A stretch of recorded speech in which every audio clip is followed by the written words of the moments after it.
Vince Ferrara, 99.1 The Sports Animal in Knoxville. Hey, Rick. So with Bishop yesterday, what did you see from him with a week off in between games in terms of his energy level, recharging the batteries, the turnovers, the fouls, things like that? What did you see in his game yesterday?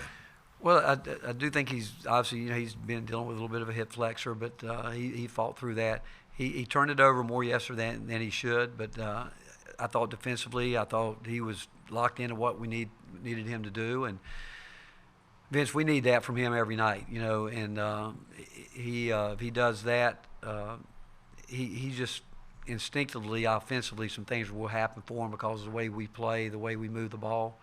But we need him. We need every one of our guards. We even put Clarence out there, who hasn't played very much, but we did it because he's been so good all year long with his effort. We just haven't been able to get him in games. But this time of year, you've got to have everybody ready, and so much of it depends on when we're doing our prep. When we think guys are really locked in, knowing what we're trying to do, and we're just trying to have every one of them has to be prepared, and we don't feel like we're getting that from our prep, we might not play them. But if we get it, we're going to play them because we're going to need them all. We need Bishop to come back and do what when he's locked in defensively. That's when he really plays his best basketball. Rick, you led into my question. I was going to ask you about your staff. You've always raved about them, and you just did. This time of year, besides the recruiting aspect, but this time of year, how much of a difference maker can a coaching staff make in helping make a deep run in the NCAA tournament? Well, I think I've got a bunch of head coaches sitting on my bench if they want to be head coaches. I mean, obviously Steve McLean, who I just mentioned, won a national championship at Hutch back in the day and been a head coach. And Justin Gainey's ready to coach any team in the country at any level. Greg Polinsky spent a lot of time in the NBA, 23 years. And then you got Amar Morgan, who this year, and we got a steal there. I mean, he's already made a huge impact. And if I kept going down with it, whether it's Brian Lentz, whose father grew up, played in the Carolina Conference like we all did, been sitting beside his father since he played for him then was a player, head coach at 22 years old. And even Kim Caldwell's husband, who's on our staff in a different role, so I've got a lot of experience on that bench, a lot. And we got our young GAs. And I really rely on them a lot. I trust them. They work really well together, and we've got a lot of experience in a lot of different areas. And I think what we do in terms of evaluation, if guys really want to get good at basketball, we're the place for them because we take great pride in what we do with individual work, but we also take great pride in finding guys that fit and guys that want to work. But again, it all goes back to our staff. They're terrific. But I'll say this, in today's game, you can't be successful unless you've got a terrific athletic director. And I said it yesterday, I think Danny White is the best athletic director in the country, and he would tell you he's got two of the best bosses in Randy Boyd and Donnie Plowman that allow him to do what he needs to do. And there's a lot of wonderful things going on at Tennessee in so many different sports, and great coaches there, but the leadership from Danny has been phenomenal, and what he's done in such a short time is something that I tell you, it's really special to be a part of it. Vince Ferrara, 99.1 The Sports Animal in Knoxville. Bishop, for you specifically, two questions. One, how did you feel yesterday after having a week off? Were you able to recharge the batteries and have a little extra pep to your step? And then the second thing is, how early in a ball game can you tell that Jacari is locked in and could really have an explosive game like you did yesterday?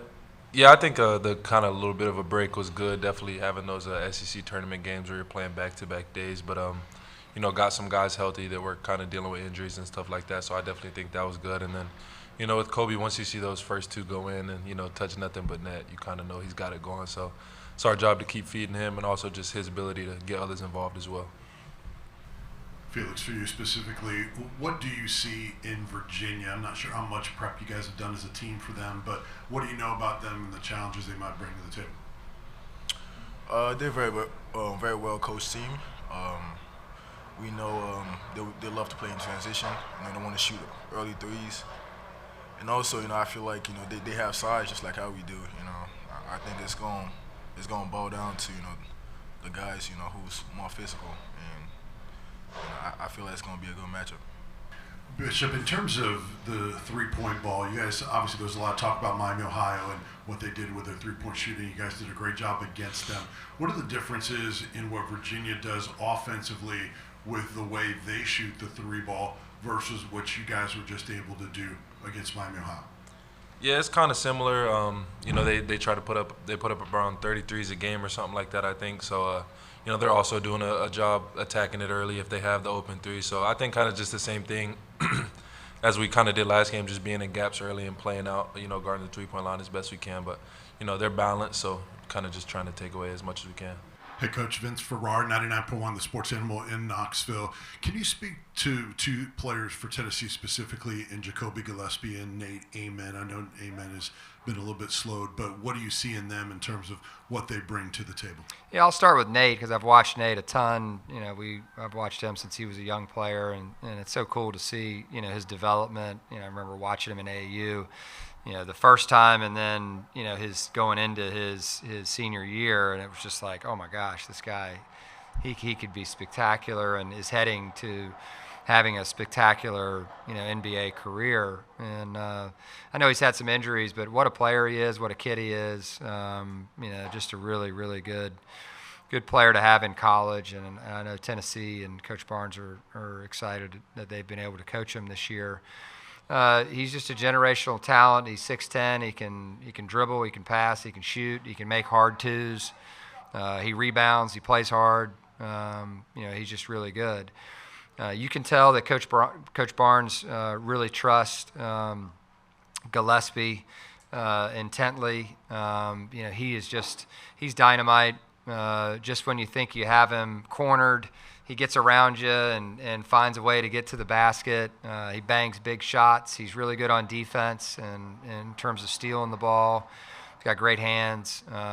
He's a tremendous floor general, and he's been doing it at every spot. Belmont, to Maryland, to now at Tennessee. He's just a winner.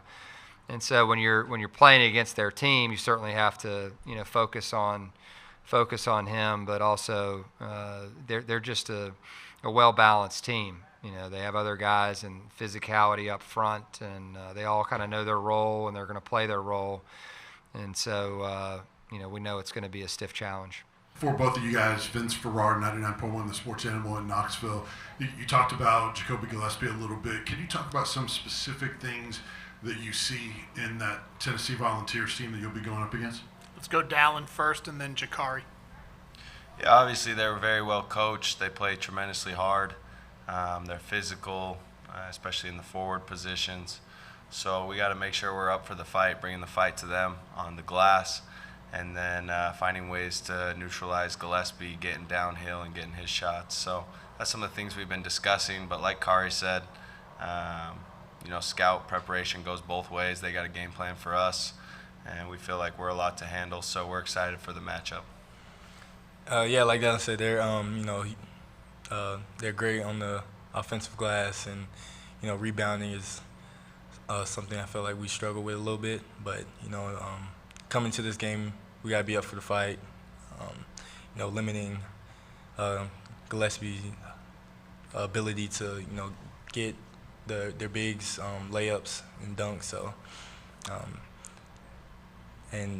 preparation shouldn't be too much any different from any teams we've played already.